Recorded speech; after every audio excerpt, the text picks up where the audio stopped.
So it's something that's happening to my stuff. I hope it's not changing it to it only being for me. It looks like something is going on with my connection. Give me 1 second. Let's see. Okay, it looks like it's okay. Um, I'm hoping y'all can see the live and it's not saying it's just me. Like I've done that a couple of times and don't know what in the world happened. You know what? Let me let's see, I got my business phone over here, my personal phone. I forgot I put on the charger. Let me make sure I can see it. Give me 1 second. I want to make sure that it's not saying that weird thing like just me.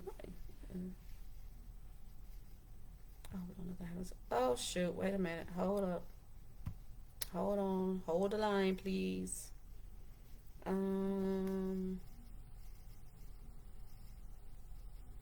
Okay, I think everybody can see it. Yeah. Okay. I'm able to see it, so everybody should be able to see it. Okay. All right. So I know I haven't done a live in a minute. I hope y'all can see me pretty good. Hope the light is okay. What is my control for the light? Oh, no, that looks worse. Okay. The sun went down. I did have some natural lighting coming through my window over there, but the sun is going down. So, yeah, hopefully it's enough light. It looks okay. So, just like the title says, I never know where to look. Should I look in the camera? It's hard not to look at yourself. Like the titles, I'm going to try and look at the camera, not look at myself. Like the title says, I am doing a health and wealth 30-day challenge starting Monday, August the 2nd. And the reason why I'm doing it is because I feel like I have been in like a slump or funk lately for the past month. I don't know why. I had a ball during my birthday. My kids came into town and they were here for 2 weeks with me, enjoying the new house and everything. And then they left, and then right after that, I had something right after that, and then stuff just kept rolling along, and I couldn't get back into the swing of things. And I know it's my fault. I procrastinated a lot in the month of July. I didn't do things like I should have done in the month of July for my business and personal. July was just it wasn't my month. Even though I did go to Vegas, but even Vegas wasn't like how I'm used to going to Vegas. I love Vegas. I've been to Vegas, I don't know how many times. This time it was more of a business trip. But of course, I'm going to work some personal stuff in there too. I was out there meeting my business partners and meeting someone else and everything. But let me tell you, it was the first time I've traveled since COVID, which was a whole different level of stress because I'm already stressed out about COVID. I am fully vaccinated. But I still do believe in wearing masks, and I still wear my mask. But of course, at the airport, you have to wear your mask anyway. And I had a stop going there, and I had a stop coming back, and each was like an hour. One of them was like an hour and a half. One of them was like an hour. So I had this daggone mask on for at least 9 hours. I was hot. I was tired. I was stressed being around all these people. It was just, I don't know. It was a stressful situation. And when I was in Vegas, of course, the majority of people wasn't even wearing masks.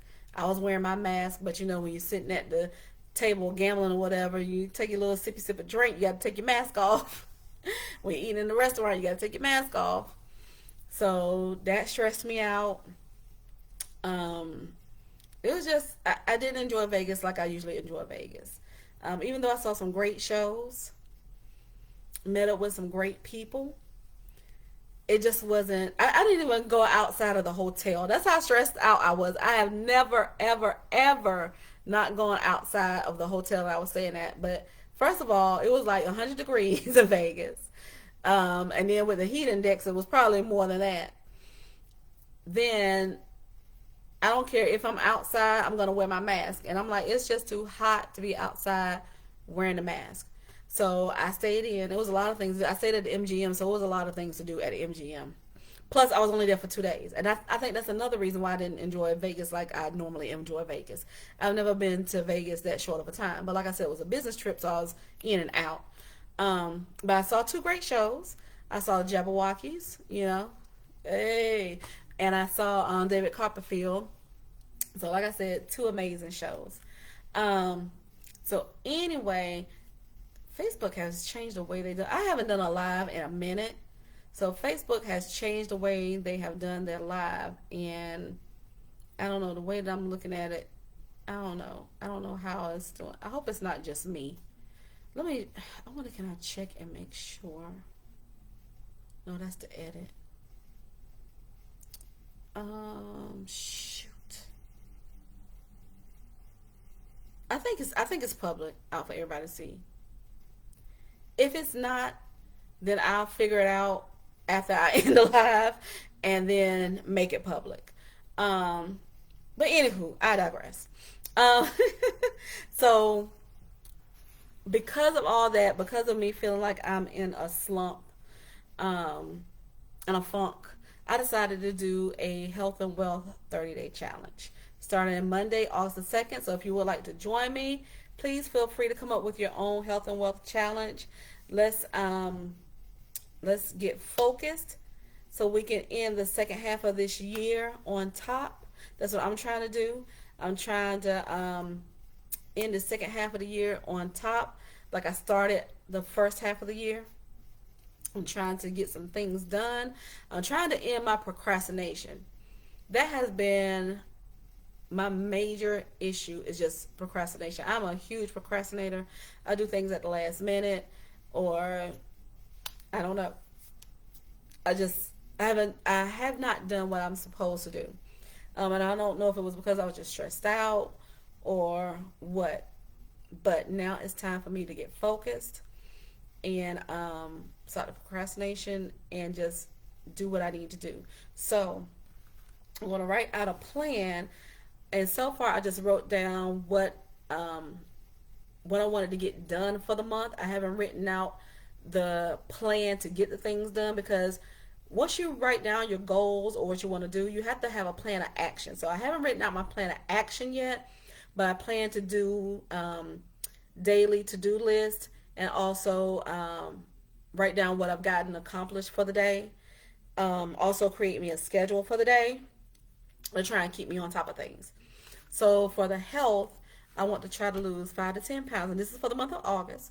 I want to try to lose 5 to 10 pounds. I want to make sure I'm drinking more water, drinking a half gallon to a gallon a day. Usually I'm good with drinking a gallon. I drink 2 of these a day. Um, Usually I try and make sure I drink 2 of these. Sometimes I only get through one, one and a half, but I'm reaching for doing 2 of these, which will equal a gallon. I'm gonna start a new skin regimen because I'm starting to get, well, I'm not starting to get dark circles running my family. So I want to try and get rid of the dark circles under my eyes. And as far as eating, I'm gonna get back on my low carb keto thing, because I find that that's usually what helps me lose the weight. I've tried counting calories. I've tried different things, and the only one that seems to really work for me is low carb or keto. Even my doctor told me that, because I'm borderline diabetic. So he said I need to cut out the sugar. Also want to try to exercise 3 to 5 times a week. And I want to try to waist train 3 to 5 times a week. Now I already know that's gonna be a struggle.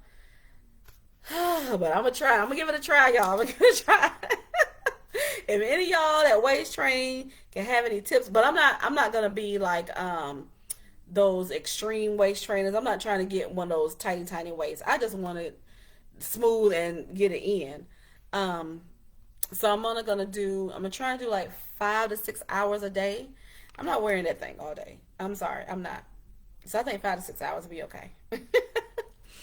Now, As far as the wealth goes, and like I said, I just broke it down as to what I want to do and get accomplished for the month of August. So for the wealth part, hey, how you doing? Hey, Troy, how you doing? I'm good, thanks. So for the wealth part, I want to bring more money in from real estate. I got to get back up on top of my real estate game. I want to start sending out more contracts, finding more sellers. Um, for those of you that may not know, I'm a wholesaler in real estate. What a wholesaler is basically the wholesaler is the middleman.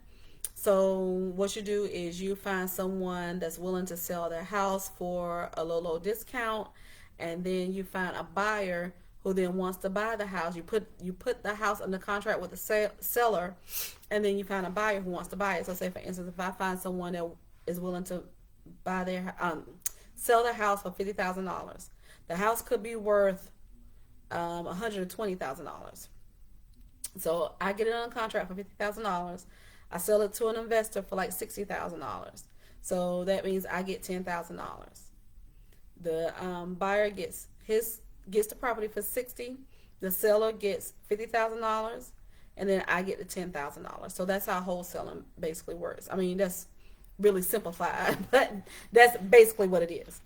So I want to try and I didn't get any deals in the month of July. So I want to try and get at least 1 to 2 deals, at least have them under contract, have them signed and ready to go. I only sent out like 7 to 10 contracts this month, which is really nothing. I need to be sending out like 5 to 10 contracts a week. So that's why I said, I have really slacked off for the month of July. I got to get back on top of that. Also, me and my business partners are working on having a funding and lending company. So we're going to start we're going to start a marketing campaign for the month of August so we can get some clients to get them personal and business funding. So look out for that. I'm going to be doing some funding. I also want to get another government contract for the month of August. The government's fiscal year is ending at the end of October, so they should have money that they're trying to get out before the end of the fiscal year so they can spend their budget. So I'm trying to land a government contract for the month of August. Even if it's a small one, like I said, I'll take those small ones any day. Those $25,000 contracts, I'll take them any day. So I want to get on that. And I think what's holding me back a little bit is because, once again, I've been procrastinating. I haven't gotten my women's own certification, and I haven't gotten my minority owned certification. So I need to get those 2 certifications. And I'm not saying that you have to have those certifications in order to get government contracts, because you don't. But once you have those certifications, it opens up more opportunity for you. Like, you can start being subcontractors to some of these larger companies that get these millions and millions of dollars worth of contracts.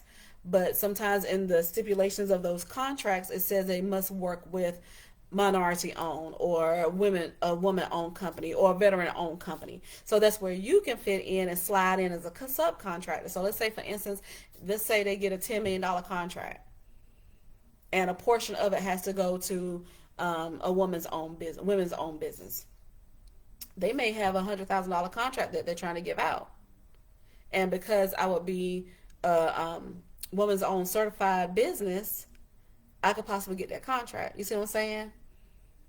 So it opens up your opportunities. So that's what I'm also trying to get in the month of August. I'm trying to get my minority owned and my women's owned certification, so I can hopefully get at least 1 contract in the month of August. We'll see how that goes. I think I'm gonna work on some things also to help my chances of getting a contract for the month of August. But fingers crossed, I'll get another contract. I also want to start working for my nonprofit. I haven't spoken a lot about my nonprofit foundation that I started. It's called Financial Awareness Starts Today. The acronym is FAST. I already have the groundwork. I have my documentation. I have my board of directors. I have everything in place. Right now, I'm just waiting for the IRS to approve my 501c3 status for my nonprofit. And so I can be an official tax exempt nonprofit. So I'm hoping I put that in back in April, I think. And it usually takes a couple of months. So it looks like it's processing. So I'm hoping it will finish processing in the month of August. Fingers crossed. It looks like it only has maybe about 2 more weeks to go. So fingers crossed it all runs smooth and I will be official tissue in the month of August. And I want to put myself on the payroll of my nonprofit. I've already made a huge donation well, I'm waiting to make a huge donation to my nonprofit once that 501c3 status come through so I can get the tax benefits from my donation to my nonprofit. And then I can start trying to apply for government grants and things like that. What the nonprofit is that I want to do is I want to bring financial literacy to underprivileged people, especially underprivileged youth and single moms. I was a single mom, single parents. Let me not leave the dads out because I know it's a lot of single dads out there too. So I'm not going to leave the dads out. Fellas, I got you. I got you. I love my single dads too. So I'm going to say single parents. Because it's hard as a single parent to run your household, to be able to work and take care of your kids and do this and do that and do a million different things by yourself. It's hard. And sometimes you struggle financially, or we struggle financially because we don't understand finances. We don't know finances. I didn't know finances for a long time. Hey, I'm 50 years old and I just bought me a house. You know what I'm saying? So I don't want people to have to wait that long for them to buy a house, for them to be in a good financial place, for them to own a business that's making six figures, for them to have good credit and things like that. So that's what I want this nonprofit to teach people.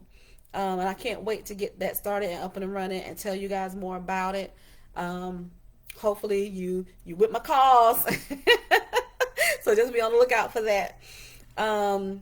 Then I want to get more business funding, which means I am going to work on increasing my personal and business credit so that I can get more funding. I have some funding, but I want to get more funding because I want to start being a real estate investor and not just a wholesaler. I want to be the person that I am sending the contracts to. You know what I'm saying? I want to be the person that can have $60,000 to buy that property and fix it up and flip it, or fix it up and rent it out. You know what I'm saying? So that's what I want to do. That's why I want to get more funding for my business. So that's what I'm going to be working on. Also, I want to get back on top of my budgeting and my budgeting videos. I know a lot of you guys out there are missing me in the budgeting community. I am sorry. I know I've been away for a long time, but I love seeing y'all comments. I love the love that I get from y'all. Come on in the room. I love it. Even though this is a live on Facebook, I'm gonna move it over to my YouTube channel. So I want y'all guys to come back to my YouTube channel. Come back, come back, come back.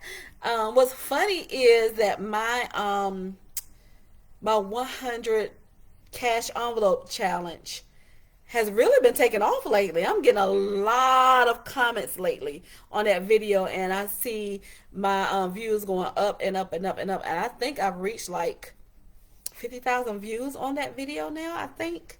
I'm like, oh my God, yes, I got to get back out there pumping out these videos. I don't want to leave y'all out there high and dry. Even though I have let my budgeting slip through the wayside. You know how you're on a budget, but you're not strict like you usually are? Like, I know what but shut up, Dion. Don't tell me not to sing. You know you love my voice. You know how you stay on budget, but you don't really be tight with the budget. Like for instance, like with my landscaping, I knew that I would probably have a $10,000 budget for landscaping because I was getting the trees, I was getting the extra patio, I was getting the rocks in my planter sections. I was getting more flowers and things like that. So as long as I didn't go over my budget, I am focused beyond. As long as I didn't go over the budget that I said, I was fine with it. I didn't write the little things down. Like I do remember that the concrete guy was like 1,700, I think. But like I said, I didn't write the stuff down. So I want to get back on top of my budgeting. I didn't do a lot of my sinking funds, even though I was putting money in my sinking funds. I didn't do a lot of my sinking funds, but I am going to start going towards using credit cards to pay for everything, including my bills. I even found a way to make my mortgage payment with one of my credit cards too. You don't actually hand them a credit card, but you can like draw money off of it and use that money to pay whatever you need to pay. I know some people are like, oh, that's backwards. You're just putting yourself in debt. It's really not. What you're doing is you're making your money work twice for you because I'm going to pay my mortgage anyway. So if my mortgage is $1,500, I have this money sitting right here to pay my mortgage. But I have this credit card right here that I can pay my mortgage with that won't mess up my utilization, because you want to try and keep your utilization under 30% if you're working on credit increasing. I'm trying to get to that 800 club where I can get anything without showing no documents. You know what I'm saying? So what you do is you have high limit credit cards, so you still will be under 30% utilization. So I have a credit card I can use to make my mortgage payment. And like I said, you have the money sitting here to make your mortgage payment. So when you use your credit card to make the payment, you just take this money that you had to pay the credit card. See what I'm saying? And the reason why you use your credit card is because you're showing responsibility with using your credit card and being able to pay it off, that the credit card company will increase your limits. So your limits will go up, and because you're showing responsibility, your credit score goes up, which means you can get more credit cards. So I'm trying to get, like I said, I'm trying to get more personal funding and more business funding. So this will help me out. And how it will help me out with my business, because I know people are saying, well, don't you only want to use your business credit for getting credit cards or whatever? Wait a minute, hold on one second. My screen is doing something weird. Okay. Yes, that's true. So right now I have a couple of business cards and a couple of net 30s for my business that has nothing to do with my personal credit. I didn't have a personal credit check. I didn't have any credit check at all. It's not tied to my social security number. It's tied to my business EIN number. It's tied strictly to my business. But and however, if you want to get to those big boy credit cards and limits, like the American Express $50,000 credit card, the Chase $50,000 credit card, it's like three different type of American Express that has, 20,000, 50,000, 100,000. So if you want to get to those, a lot of those credit cards do require a PG, which is a personal guarantee. So if you have to do a personal guarantee on those type of credit cards, that means your personal credit has to be looking stupendous. So that's why this strategy will help you not only increase your score, but when you go to ask those credit cards that you've been using after like maybe 6 months of doing it, I think like every 6 months you could ask your credit card company if they would raise your limit, if they would do a limit increase. So they will increase your limits because you're showing responsibility on your credit cards. You're showing that you're not past due. You're showing that you can make your payment on time. And another trick is, don't wait the whole cycle to make your payment. Pay it, I would say maybe 10 days before the due date.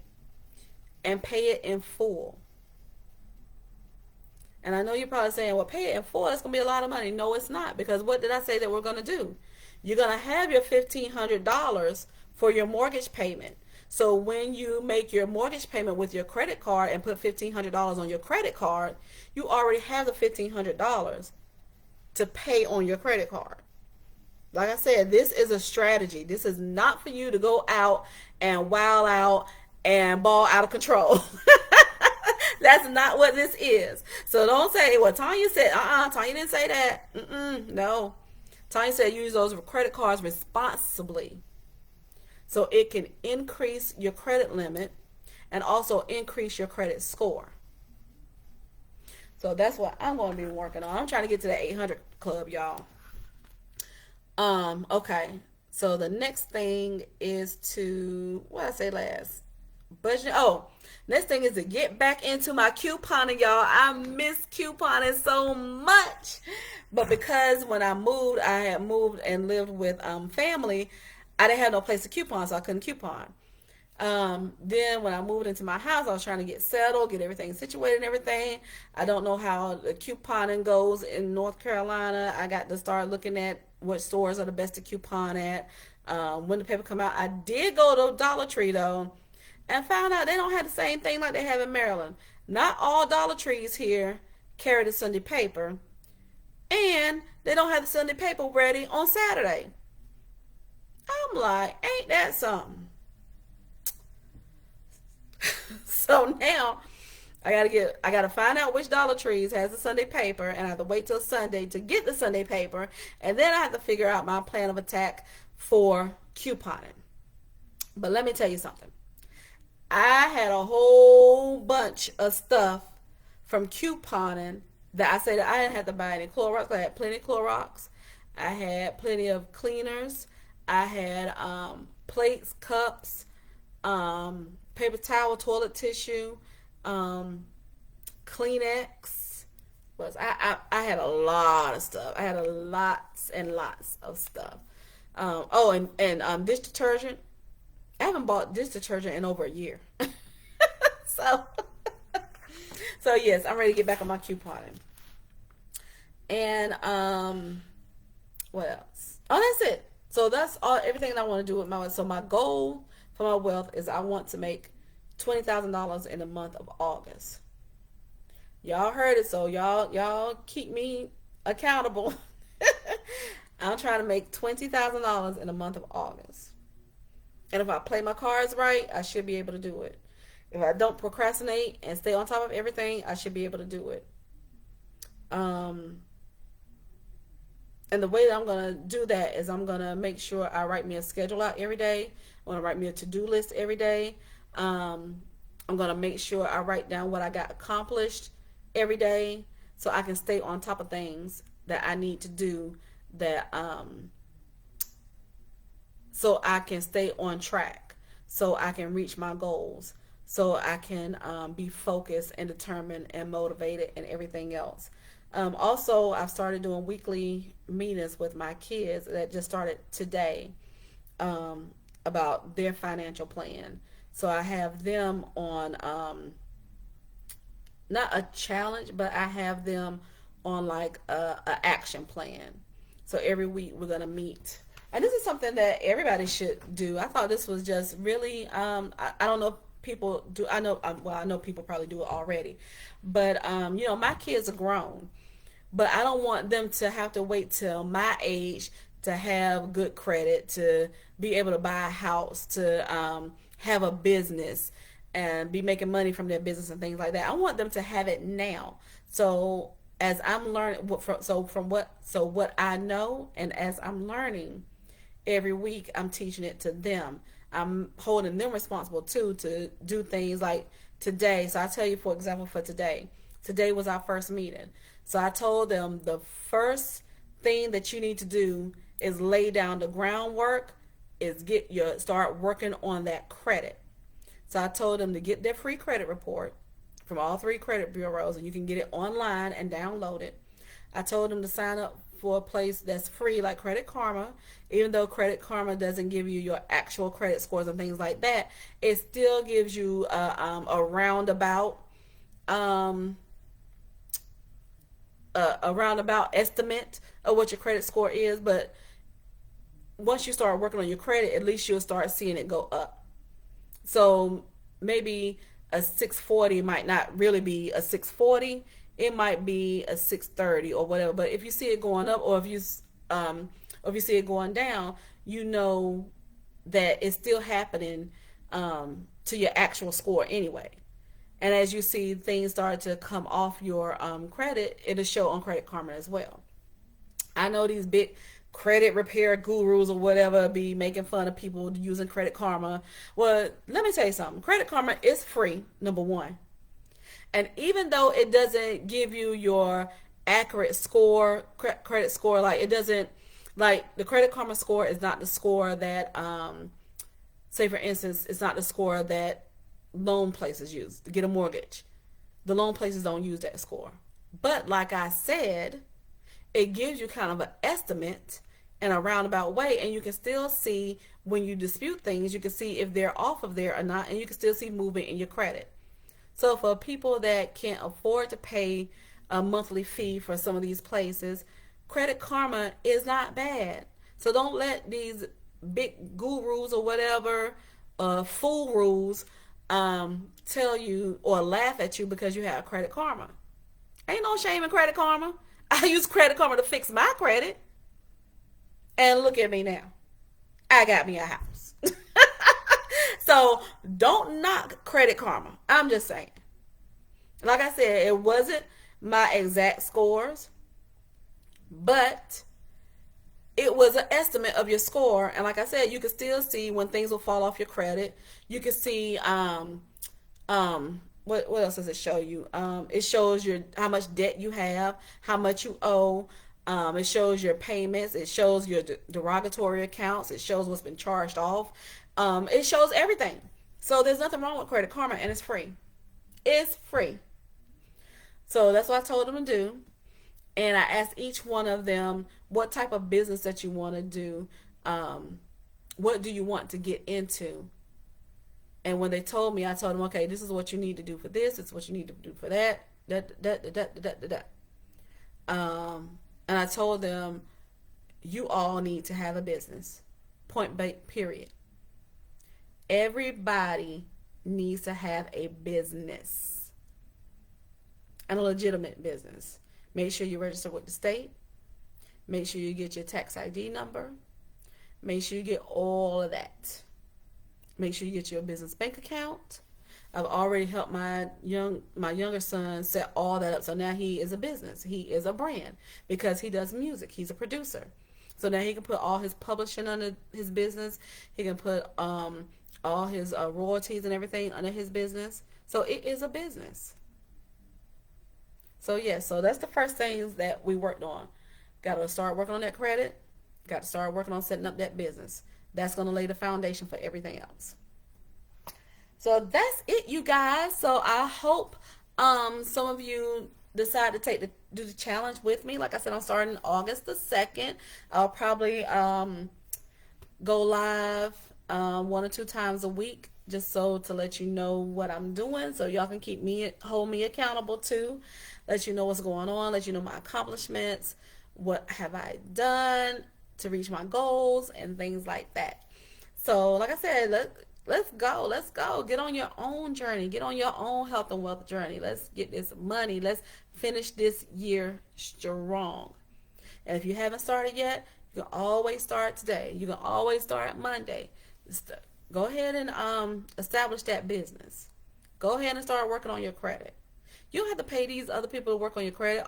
Credit repair just takes patience, time, and a little bit of money. You will have to spend a little bit of money, but you won't spend as much money as you would have on paying for credit repair. Trust me on that. So yeah, so that's all I got, y'all. So I hope you stay with your girl, see what I'll be doing for the month of August. So I will talk to you guys later.